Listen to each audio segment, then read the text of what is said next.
Welcome to YouTube channel GK GS with Manish sir. आज 2 जुलाई 2024 है और आज के जितने भी महत्वपूर्ण करंट अफेयर और स्टैटिक जीके बनेंगे वो सभी हम इस वीडियो में डिस्कस करेंगे। तो आइए शुरू करते हैं आज का महत्वपूर्ण करंट अफेयर। आज का पहला प्रश्न है, राष्ट्रीय चिकित्सक दिवस कब मनाया जाता है? तो यह मनाया जाता है 1 जुलाई को दोस्तों। प्रत्येक वर्ष राष्ट्रीय चिकित्सक दिवस अर्थात नेशनल डॉक्टर्स डे दोस्तों कब मनाया जाता है? 1 जुलाई को। मेरे प्यारे दोस्तों देखो, डॉक्टर विधान चंद्र राय की जयंती पर यह दिवस मनाया जाता है और यह पश्चिम बंगाल के दूसरे मुख्यमंत्री भी थे। इस बार के राष्ट्रीय डॉक्टर दिवस का थीम था हेलिंग हैंड्स केयरिंग हार्ट्स। ये थीम था दोस्तों इस बार के राष्ट्रीय डॉक्टर दिवस का। दोस्तों इस वीडियो का पीडीएफ आपको टेलीग्राम पे मिलेगा जिसका लिंक वीडियो के डिस्क्रिप्शन बॉक्स में है। चार्टर्ड अकाउंटेंट दिवस कब मनाया गया है? तो 1 जुलाई को मनाया जाता है चार्टर्ड अकाउंटेंट डे दोस्तों। कब मनाया जाता है चार्टर्ड अकाउंटेंट डे? तो 1 जुलाई को मनाया जाता है। मेरे प्यारे दोस्तों देखो, institute of chartered accountant of India का हेडक्वार्टर कहाँ है? नई दिल्ली में, और इसकी स्थापना हुई थी 1 जुलाई 1949 को। इसीलिए चार्टर्ड अकाउंटेंट डे प्रत्येक वर्ष 1 जुलाई को मनाया जाता है। और दोस्तों institute of chartered accountant of India के प्रेसिडेंट कौन है? तो रंजीत कुमार अग्रवाल हैं institute of chartered accountants of India के प्रेसिडेंट।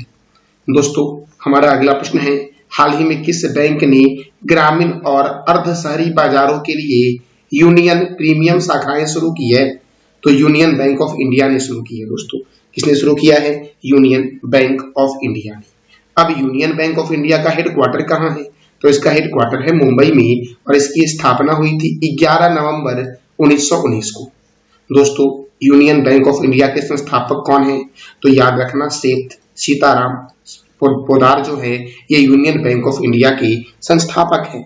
और इसके एमडी एंड सीईओ कौन है दोस्तों? तो इसके एमडी एंड सीईओ है ए मनी मेखलाई। कौन है? तो A Manimekalai union bank of India के मैनेजिंग डायरेक्टर एंड सीईओ है।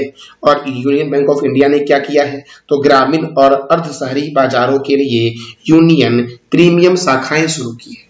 दोस्तों हम अगले प्रश्न की ओर बढ़ते हैं। हमारा अगला प्रश्न है, केंद्रीय प्रत्यक्ष कर बोर्ड के नए अध्यक्ष कौन बने हैं? केंद्रीय प्रत्यक्ष कर बोर्ड के नए अध्यक्ष कौन बने हैं? तो कौन बने हैं दोस्तों? रवि अग्रवाल बने हैं। कौन बने दोस्तों? रवि अग्रवाल। ऑप्शन बी दोस्तों आपको दिख रहा होगा। ऑप्शन बी में दोस्तों ए मनी मेखलाई जो है ये यूनियन बैंक ऑफ इंडिया के सीईओ है। राजीव कुमार अग्रवाल दोस्तों ऑप्शन सी देखो, राजीव कुमार अग्रवाल जो है ये कौन है? तो institute of chartered accountants of India के प्रेसिडेंट हैं राजीव कुमार अग्रवाल। और मेघना अहलावत कौन है दोस्तों? तो दोस्तों ये बताना है आपको कमेंट बॉक्स में कि मेघना अहलावत कौन है। मेरे प्यारे दोस्तों वैसे टेबल टेनिस ऑफ फेडरेशन की पहली महिला अध्यक्ष जो है ये कौन है? मेघना अहलावत। और वर्तमान में टेबल टेनिस ऑफ इंडिया की पहली महिला और वर्तमान में टेबल टेनिस ऑफ इंडिया की जो अध्यक्ष है वो मेघना अहलावत है और ये पहली महिला अध्यक्ष भी है। दोस्तों central board of direct tax का हेडक्वार्टर नई दिल्ली में है और इसकी स्थापना हुई थी 1964 में। अगला प्रश्न दोस्तों है, चल्ला श्रीनिवासुलु शेट्टी किस बैंक के नए अध्यक्ष बनी है? तो एसबीआई के नए अध्यक्ष कौन बनी? चल्ला श्रीनिवासुलु शेट्टी दोस्तों। अब SBI state bank of India का हेडक्वार्टर कहाँ है? मुंबई में और इसकी स्थापना हुई 1 जुलाई 1955। मेरे प्यारे दोस्तों ये दिनेश कुमार खरा का स्थान लेंगे चल्ला श्रीनिवासुलु शेट्टी दोस्तों। अच्छा आरबीआई के गवर्नर वर्तमान में कौन है? ये आप बता दो कमेंट बॉक्स में। आरबीआई के प्रथम गवर्नर थे सर ऑस्बर स्मिथ। दोस्तों देखो टाटा इंटरनेशनल के नए सीएमडी हैं Rajeev Singhal. Professional golf tour of India के नए अध्यक्ष कपिल देव हैं। यूरोपीय परिषद के नए अध्यक्ष कौन है? Antonio Costa. नाटो के नए महासचिव कौन है? Mark Rutte. भारतीय दूरसंचार विनियामक प्राधिकरण टेरी दोस्तों telecom regulatory authority of India के अध्यक्ष कौन है? अतुल कुमार चौधरी। अनिल कुमार लाहौटी की जगह पर अतुल कुमार चौधरी आ गए हैं। न्यू इंडिया इंश्योरेंस कंपनी के सीएमडी कौन है? गिरिजा सुब्रमण्यम है दोस्तों। कौन है? गिरिजा सुब्रमण्यम। भारत संचार निगम लिमिटेड के निर्देशक कौन है? सुधाकर राव पापा। पीएनबी मेटलाइफ के नए सीईओ कौन है? समीर बंसल। कर्मचारी राज्य बीमा निगम के महानिर्देशक कौन है? कमल किशोर सोन। एल&टी ग्रुप के नए अध्यक्ष कौन है? आर शंकर रमन। राष्ट्रीय सुरक्षा गार्ड के महानिर्देशक कौन है? नलिन प्रभात। भारत पे के मुख्य कार्यकारी अधिकारी कौन है? तो नलिन नेगी है दोस्तों। कौन है? नलिन नेगी। दोस्तों दिल्ली के जंगलों की सुरक्षा के समिति के प्रमुख कौन है? नजमी वजीरी। फिक्की महिला संगठन के अध्यक्ष कौन है? जयश्री दास वर्मा। कोंकण रेलवे कॉर्पोरेशन के नए सीएमडी कौन है? Santosh Kumar Jha. Press information bureau के नए प्रमुख कौन बने? शेफाली शरण। राष्ट्रीय जांच एजेंसी के नए महानिदेशक कौन बनी? सदानंद बसंत दाती। राष्ट्रीय आपदा प्रतिक्रिया बल एनडीआरएफ के कौन बने दोस्तों? तो पीयूष आनंद है मेरे प्यारे लालेपम लालियो। दोस्तों पुलिस अनुसंधान और विकास ब्यूरो के कौन है? राजीव कुमार। सीबीएसई के नए अध्यक्ष कौन? Rahul Singh. International court of justice के नए अध्यक्ष कौन? नवाब सलाम। बीएसएफ की पहली महिला स्नाइपर कौन बनी है? सुमन कुमारी। प्रसार भारती के नए अध्यक्ष कौन है? नवनीत कुमार। संसद सुरक्षा का प्रमुख किसे बनाया गया? तो अनुराग अग्रवाल को बनाया गया है संसद सुरक्षा का प्रमुख मेरे प्यारे दोस्तों भारत के मुख्य सूचना आयुक्त कौन है? तो Hiralal Samaria. Asian cricket council के चेयरमैन कौन है? जय शाह। केंद्रीय औद्योगिक सुरक्षा बल की पहली महिला प्रमुख कौन है? नीना सिंह। आईटीबीपी इंडियन तिब्बत बॉर्डर पुलिस के महानिदेशक कौन है? राहुल सरगोत्रा। और भारत के पहले एआई समर्पित संस्थान यूनिवर्सल एआई यूनिवर्सिटी कुलपति कौन बने हैं? तो साइमन मैक बने हैं। कौन बने दोस्तों? Simon Mack. मेरे प्यारे दोस्तों हमारा अगला प्रश्न है, हाल ही में भारतीय रेलवे ने किस राज्य के इगतिपुर झील में अपना पहला फ्लोटिंग सोलर प्लांट इंस्टॉल किया है? तो महाराष्ट्र। दोस्तों महाराष्ट्र के मुंबई के पास है इगतिपुर झील, वहां पर भारतीय रेल ने अपना पहला फ्लोटिंग सोलर प्लांट इंस्टॉल किया है। और भारतीय रेल दोस्तों देखो भारतीय रेल से जो भी महत्वपूर्ण प्रश्न बनेंगे वो सभी हम इसमें कवर करने वाले हैं। देखो भारतीय रेल जो है ये विश्व की चौथी सबसे बड़ी नेटवर्क है। पहले स्थान पे अमेरिका है, दूसरे स्थान पे रूस है और तीसरे स्थान पे चीन है और अपना प्यारा देश भारत जो है ये चौथे स्थान पर है। रेलवे की शुरुआत भारत में हुई थी 16 अप्रैल 1853 को, जो मुंबई से थाने के बीच 34 किलोमीटर चली थी। ट्रेन का नाम क्या था? Black beauty. दोस्तों भारतीय रेल किस शासनकाल में शुरू हुआ? तो लॉर्ड डलहौजी के शासनकाल में शुरू हुआ था। और विश्व में प्रथम रेल जो चला था दोस्तों ये 1825 में स्कॉटलैंड से डार्लिंगटन के बीच चला था। और प्रथम विद्युत रेल भारत में कब चला था? तो 3 फरवरी 1925 को प्रथम विद्युत रेल भारत में चला था और ये मुंबई वीटी से कुर्ला हावड़ के बीच चला था। बिजली से चलने वाली प्रथम सवारी गाड़ी का नाम था डेक्कन क्यून। बिजली से चलने वाली प्रथम सवारी गाड़ी का नाम क्या था? डेक्कन क्यून, जो मुंबई से थाने के बीच चली थी 1 जून 1930 को चली थी। दोस्तों मेरे प्यारे दोस्तों रेल बजट को आम बजट से कब अलग किया गया था? तो 1924 से 1925 में अलग किया गया था एक वर्ग समिति की सिफारिश पर। दोस्तों देखो रेल बजट आम बजट से अलग जो हुआ था ये कब हुआ था? तो 1924 से 25 में एक वर्ग समिति की सिफारिश पर। और रेल बजट को आम बजट में कब मिला दिया गया? तो 2017 में मिला दिया गया। कौन से समिति की सिफारिश पर मिलाया गया? तो ये आपको बताना है कमेंट बॉक्स में। भारतीय रेल का 18वां मंडल कौन सा है? दक्षिण तटीय रेलवे है। यानी कि भारतीय रेल के कितने मंडल? 18 मंडल हैं। और उन 17 मंडल को देखो दोस्तों, पूर्वी रेलवे का हेडक्वार्टर कहाँ है? कोलकाता में। पूर्व कोलकाता है, पश्चिम मुंबई चर्च गेट, उत्तर में नई दिल्ली है। दक्षिण रेलवे का हेडक्वार्टर कहाँ है? चेन्नई है। और मध्य रेलवे का हेडक्वार्टर कहाँ है? तो मुंबई है। पूर्वी तटीय रेलवे का हेडक्वार्टर भुवनेश्वर है। पूर्वोत्तर रेलवे का मुख्यालय गोरखपुर है। पूर्व मध्य रेलवे का हेडक्वार्टर हाजीपुर है। पश्चिम मध्य रेलवे का हेडक्वार्टर कहाँ है? जबलपुर में है। उत्तर पश्चिम रेलवे का हेडक्वार्टर जयपुर है। उत्तर मध्य रेलवे का हेडक्वार्टर इलाहाबाद है। उत्तरी पूर्वी सीमांत रेलवे का हेडक्वार्टर मालेगांव है। दक्षिण पूर्व रेलवे का हेडक्वार्टर कोलकाता है। दक्षिण पश्चिम रेलवे का हेडक्वार्टर हुबली है। दक्षिण मध्य रेलवे का हेडक्वार्टर सिकंदराबाद है। दक्षिण पूर्व मध्य रेलवे का हेडक्वार्टर बिलासपुर है। कोलकाता मेट्रो रेल के दोस्तों इसका हेडक्वार्टर कहाँ है? कोलकाता में। और दक्षिण तटीय रेलवे का हेडक्वार्टर कहाँ है? तो विशाखापट्टनम में है मेरे प्यारे दोस्तों आप बता दो कमेंट बॉक्स में कि दक्षिण रेलवे का हेडक्वार्टर कहाँ है। इसका जवाब देना है आपको कमेंट बॉक्स में। दोस्तों हमारा अगला प्रश्न बहुत ही महत्वपूर्ण है। इससे दोस्तों हम कई सारे प्रश्नों को कवर करेंगे। तो केंद्र सरकार ने देश में 1 जुलाई 2024 को इंडियन पिनल कोड अर्थात आईपीसी की जगह कौन सी संहिता लागू की है? तो भारतीय न्याय संहिता। दोस्तों कौन सी संहिता लागू की गई है? केंद्र सरकार के द्वारा 1 जुलाई 2024 से दोस्तों आईपीसी के जगह तो याद रखना भारतीय न्याय संहिता दोस्तों। कौन सा? तो भारतीय न्याय संहिता बीएनएस, भारतीय न्याय संहिता, इसका आंसर हो जाएगा ए दोस्तों। अब देखो दोस्तों यहां से और क्या क्या प्रश्न बनते हैं। देखो तो आईपीसी को थॉमस बॉबी गटन मकाले की अध्यक्षता में 1833 के चार्टर अधिनियम के तहत 1834 में स्थापित भारत के पहले कानून आयोग की सिफारिश पर लागू किया गया था। देखो आईपीसी को दोस्तों किस एक्ट के द्वारा लागू किया गया था? तो 1833 के चार्टर एक्ट के द्वारा। किसके द्वारा? तो लॉर्ड थॉमस बॉबी गटन मैकाले के द्वारा लागू किया गया था।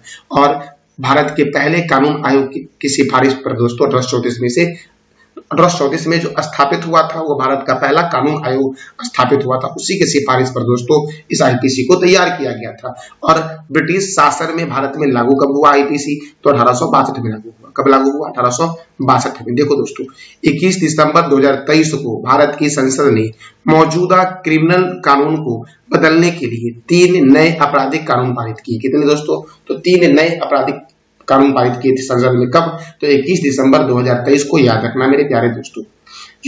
देखो दोस्तों और 3 नए कानून कौन कौन से थे? तो इंडियन पिनल कोड आईपीसी के जगह भारतीय न्याय संहिता बीएनएस हो जाएगा। इंडियन एविडेंस एक्ट के तहत भारतीय साक्ष्य संहिता बीएसएस हो जाएगा दोस्तों। कोड ऑफ क्रिमिनल प्रोसीजर की जगह दोस्तों भारतीय नागरिक सुरक्षा संहिता हो जाएगा।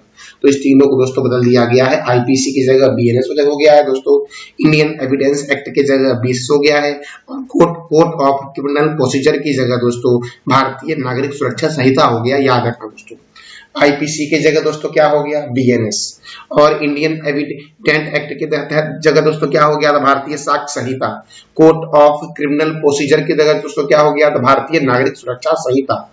देखो दोस्तों जिसे 25 दिसंबर 2023 को राष्ट्रपति द्रौपदी मुर्मू ने मंजूरी दी। इसे दोस्तों संसद में कब पेश किया गया था? तो याद रखना 21 दिसंबर 2023 को भारत की संसद में मौजूद क्रिमिनल कानून को बदलने के लिए 3 नए आपराधिक कानून पारित किए गए, जो तीनों दोस्तों आपको स्क्रीन पर दिख रहे होंगे। और जिसे राष्ट्रपति द्रौपदी मुर्मू ने कब मंजूरी दे दी दोस्तों? तो 25 दिसंबर 2023 को मंजूरी दे दी। और इस कानून को 1 जुलाई 2024 को पूरे भारत में लागू कर दिया गया। अब दोस्तों जो भी नया अपराध होगा उस पर दोस्तों बीएनएस आएगा, और जो पुराना वाला दोस्तों जो अभी तक चल रहा है उस पर आईपीसी के तहत ही कार्य होगा। ये याद रखना दोस्तों आप। तो मेरे प्यारे दोस्तों देखो दोस्तों तो कुछ अपराध जैसे बदल गए दोस्तों, आईपीसी में दोस्तों कुछ और थे और बीएनएस में कुछ और हो गए। जैसे मर्डर दोस्तों, मर्डर जो था वो 302 के धारा आईपीसी में था, अब आता है बीएनएस 101 में। मर्डर अपराध तो था ये जो पहले था वो आईपीसी धारा 302 में था। 302 के तहत मर्डर में क्रिमिनल को सजा दी जाती थी, अब दिया जाएगा भारतीय न्याय संहिता 101 के तहत। धोखाधड़ी दोस्तों पहले 420 था, पहले 420 ही दोस्तों इसको बोले, आप बोलोगे 318। क्या बोलोगे दोस्तों? 318। पहले धोखाधड़ी क्या था? 420। अब क्या है दोस्तों? 318। रेप दोस्तों कब है? कौन से आईपीसी धारा दोस्तों 375 के थे, अब क्या हो गया? 63। गैंग रेप 376 डी के तहत थी, अब हो गया 70 दोस्तों। गैर कानूनी सभा जो 141 से 144 तक था वो हो गया 187 से 189 तक है। दंगा वाले को सजा मिलती थी पहले आईपीसी धारा 140 के तहत, अब मिलेगी 191 के तहत। दहेज में हत्या दोस्तों पहले था 307 के तहत, अब होगा 109 के तहत मेरे प्यारे लाल एवं लालियों। दोस्तों ये बहुत ही महत्वपूर्ण है। हत्या का प्रयास दोस्तों पहले था 307, अब हो गया 109। मानहानि दोस्तों पहले था 499, अब हो गया बीएनएस 356। पहले दोस्तों था किडनैपिंग था 359 में, अब हो गया 137 में। पहले हमला दोस्तों 351 के तहत हमला करने वालों को सजा दी जाती थी। आईपीसी 351, आईपीसी धारा 351 के तहत हमला करने वाले को सजा दी जाती थी, अब दिया जाएगा बीएनएस 130 के तहत हमला करने वाले को सजा दोस्तों। पीछा करना दोस्तों, पीछा करने वाले को पहले 354 के डी के तहत दी जाती थी सजा, अब दिया जाएगा 78 बीएनएस धारा 78 के तहत दोस्तों सजा दी जाएगी। एक बार फिर से मैं रिपीट कर दे रहा हूं क्योंकि यह बहुत ही महत्वपूर्ण है दोस्तों। जो मर्डर में अपराधी दोस्तों सिद्ध होते थे, जो मर्डर में अपराध करते थे, उन पर जो धारा चलती थी आईपीसी वाली वो 302 चलती थी, अब चलेगी बीएनएस भारतीय न्याय संहिता 101। धोखाधड़ी वाले के लिए 420 था, अब चलेगा 318। रेप के लिए दोस्तों 375 था, अब चलेगा 63। बीएनएस भारतीय न्याय संहिता 63 दोस्तों, भारतीय न्याय संहिता धारा 63 के तहत दोस्तों उस पे मुकदमा दर्ज होगा। गैंग रेप गैंगरेप वाले के लिए पहले था 375D आईपीसी और अब हो गया बीएनएस धारा 70। गैर कानूनी सभा दोस्तों ये था 141 से 144, अब हो गया 187 से 189। दंगा के लिए 146 था पहले दोस्तों, अब हो गया 191। दहेज प्रथा के लिए 307 था, अब हो गया 109 मेरे प्यारे दोस्तों। हत्या का प्रयास करने वाले अपराध में दोस्तों जो मुकदमा होता था वो आईपीसी 307 के तहत होता था, अब होगा भारतीय न्याय संहिता 109 के तहत। मानहानि दोस्तों 499 था, अब हो गया 356। किडनैपिंग था 359, अब हो गया 127। दोस्तों हमला था पहले 351, अब हो गया 103। पीछा करना पहले 350 का डी था, अब हो गया 78 मेरे प्यारे लाल एवं लालियों। दोस्तों देखो बीएनएस में कुल कितनी धाराएं हैं? 356 धाराएं हैं, याद रखना। बीएनएस भारतीय न्याय संहिता में कुल कितनी धाराएं हैं? 356 धाराएं हैं और नई धाराएं कितनी जोड़ी गई है? 8। जैसे दोस्तों नया क्या जोड़ा गया तो शादी का झांसा देकर यौन शोषण करना अब अपराध हो गया है। मॉब लिंचिंग के लिए धारा जोड़ी गए हैं। ऑर्गेनाइज्ड क्राइम के लिए अलग धारा जैसे कि इसमें डकैती, चोरी, कब्जा, तस्करी, साइबर क्राइम शामिल किया गया है। आतंकवाद को क्रिमिनल कानून में शामिल कर दिया गया दोस्तों भारतीय न्याय संहिता के तहत। दोस्तों मेरे प्यारे दोस्तों पब्लिक सर्वेंट को ऑफिशियल ड्यूटी से रोकने के लिए सुसाइड का प्रयास करना अपराध होगा। इस पब्लिक सर्वेंट को ऑफिशियल ड्यूटी से रोकने के लिए दोस्तों अपराध है और सुसाइड करना भी अपराध दोस्तों होगा। देखो धारा 69 के अनुसार किसी भी महिला से शादी का झूठा वादा करके या उसे नौकरी और प्रमोशन का लालच दे करके यौन संबंध बनाने पर या रेप न हुआ तो भी दोस्तों फिर भी 10 साल की सजा और 10 साल की जेल और जुर्माना का प्रावधान है मेरे प्यारे दोस्तों धारा 69 के तहत। इसमें पुलिस बिना वारंट के आरोपी को गिरफ्तार कर सकती है धारा 69 के तहत मेरे प्यारे लाल एवं लालियों। देखो दोस्तों धारा 72 के तहत नाबालिग के साथ गैंगरेप या गैंगरेप की कोशिश करने पर अपराध में शामिल हर व्यक्ति को फांसी की सजा तक हो सकती है। धारा 170 के 1 के तहत किसी वयस्क महिला के साथ गैंगरेप के अपराध में भी उम्र कैद और कम से कम 20 साल तक की सजा हो सकती है दोस्तों 20 साल तक की कैद की सजा हो सकती है। दोस्तों देखो अगला प्रश्न हमारा है कोड ऑफ क्रिमिनल प्रोसीजर की जगह किस संहिता को लागू किया गया है? कोड ऑफ क्रिमिनल प्रोसीजर के जगह दोस्तों कौन से संहिता को लागू किया गया है? तो याद रखना मेरे प्यारे दोस्तों भारतीय नागरिक सुरक्षा संहिता। मैंने इससे पहले भी आपको बताया था कि कोड ऑफ क्रिमिनल प्रोसीजर दोस्तों सीआरपीसी की जगह अब हो गया बीएनएसएस अर्थात भारतीय नागरिक सुरक्षा संहिता। मेरे प्यारे दोस्तों देखो भारतीय नागरिक सुरक्षा संहिता में क्या क्या किया गया है? तो भारतीय नागरिक सुरक्षा संहिता में जो धाराएं हैं वो 553 धाराएं हैं। कितनी धाराएं हैं मेरे प्यारे दोस्तों? तो 553 धाराएं 533 धाराएं हैं। कितनी धाराएं दोस्तों हैं? तो 533 और बीएनएस में कुल कितने धाराएं हैं? तो 356 धाराएं हैं। इसमें 9 प्रावधान जोड़े गए हैं और भारतीय न्याय संहिता में 8 प्रावधान दोस्तों नए जोड़े गए हैं। पुलिस स्टेशन जाए बगैर आप एफआईआर कर सकते हो दोस्तों नया चीज आया है। किसी भी पुलिस स्टेशन में दोस्तों दर्ज करा सकेंगे एफआईआर। धारा 173 में 0 एफआईआर का प्रावधान दिया गया है और घटना किसी भी क्षेत्र में हो तो एफआईआर कर सकते हैं। मेरे प्यारे दोस्तों देखो फोन पर केस की जानकारी ले सकते हैं, एसएमएस के जरिए आपको अपडेट मिलेगा। महिलाओं बच्चों पर अपराध की जांच 2 महीने में करने का प्रावधान है। धारा 46 व्यक्ति को अरेस्ट होने के बाद अपनी इच्छा से किसी भी एक व्यक्ति को अरेस्ट की जानकारी देने का अधिकार दिया गया है तथा वीडियोग्राफी भी होगी दोस्तों इस धारा के तहत। मेरे प्यारे दोस्तों देखो धारा 176 गंभीर अपराध के मामलों में फोरेंसिक जांच जरूर किया जाएगा जिसके मुताबिक 7 साल से ज्यादा की सजा वाले सभी मामलों में फोरेंसिक एक्सपर्ट जो होंगे दोस्तों वो जहां अपराध हुई है उस जगह जाकर के सबूत इकट्ठा करेंगे। देखो धारा 176 तक क्या है दोस्तों अगर कोई गंभीर अपराध है तो उसके लिए फोरेंसिक जांच जरूरी है और जिस जगह पर दोस्तों यह घटना हुई है उस जगह पर जाकर के फोरेंसिक एक्सपर्ट वाले क्या करेंगे तो सबूत इकट्ठा करेंगे। किसी के घर की तलाशी के वक्त पुलिस को वीडियोग्राफी करनी होगी।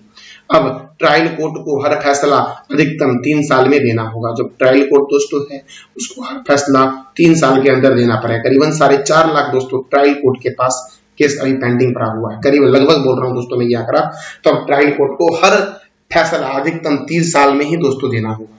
मेरे प्यारे दोस्तों अगला प्रश्न हमारा है केंद्र सरकार 1 जुलाई 2024 को भारतीय साक्ष्य अधिनियम की जगह की संहिता को लागू किया है? तो केंद्र सरकार ने दोस्तों 1 जुलाई 2024 को भारतीय साक्ष्य अधिनियम की जगह कौन सी संहिता को लागू किया है? तो भारतीय साक्ष्य संहिता BSS को दोस्तों लागू किया गया। इसे लागू किया गया भारतीय साक्ष्य संहिता। भारतीय साक्ष्य संहिता में कुल धारा की संख्या कितनी है? तो 170 है। दोस्तों आप बता दो कमेंट बॉक्स में कि BNS भारतीय न्याय संहिता में कुल कितने धाराएं हैं? इसका जवाब दे दो दोस्तों आप कमेंट बॉक्स में मेरे प्यारे लाल एवं लालियों। BNSS भारतीय नागरिक सुरक्षा संहिता में धारा जो है वो 533 है। दोस्तों देखो, पुलिस को दिया गया बयान कोर्ट में मान्य नहीं होगा और ई डॉक्यूमेंट के सबूत भी दोस्तों अब हो सकते हैं। ई डॉक्यूमेंट भी अब सबूत होंगे। इसके तहत दोस्तों ये नई बातें सामने आई है।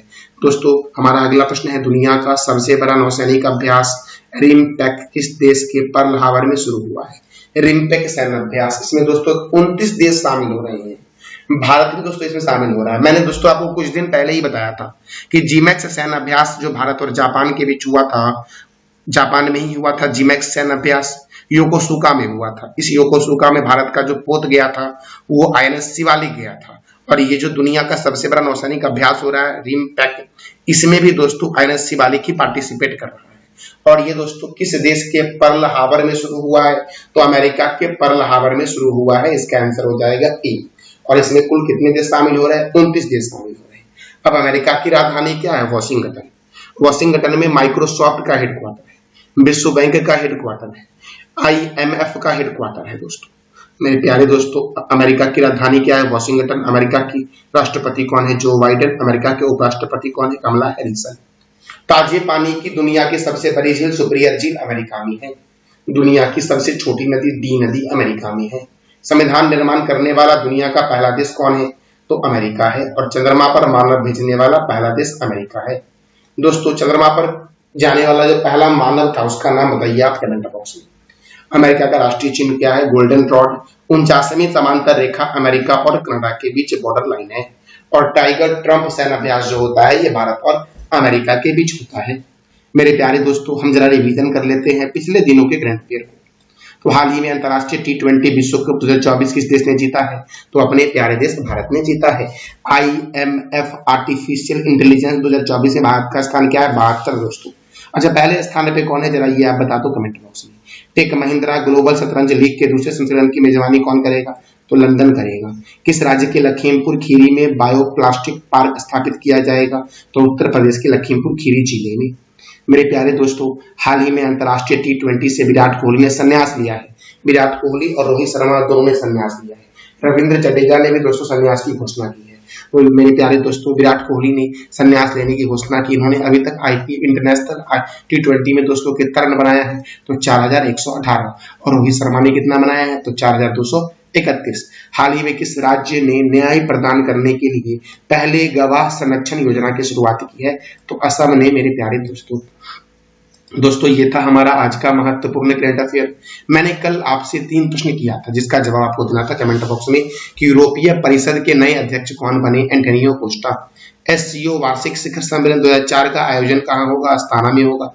अंतरराष्ट्रीय उष्णकटिबंधीय दिवस कब मनाया गया है? तो 29 जून को मनाया गया है। मेरे प्यारे दोस्तों आज का आपका 3 प्रश्न है जिसका जवाब देना है कमेंट बॉक्स में। हाल ही में अंतरराष्ट्रीय T20 विश्व कप 2024 किस देश ने जीता है? IMF आर्टिफिशियल इंटेलिजेंस 2024 में भारत का स्थान क्या है? टेक महिंद्रा ग्लोबल शतरंज लीग के दूसरे संस्करण की मेजबानी कौन सा देश करेगा? तो इस तीनों प्रश्न का जवाब देना है आपको कमेंट बॉक्स में। थैंक यू सो मच मेरे प्यारे लाल एवं लालियों।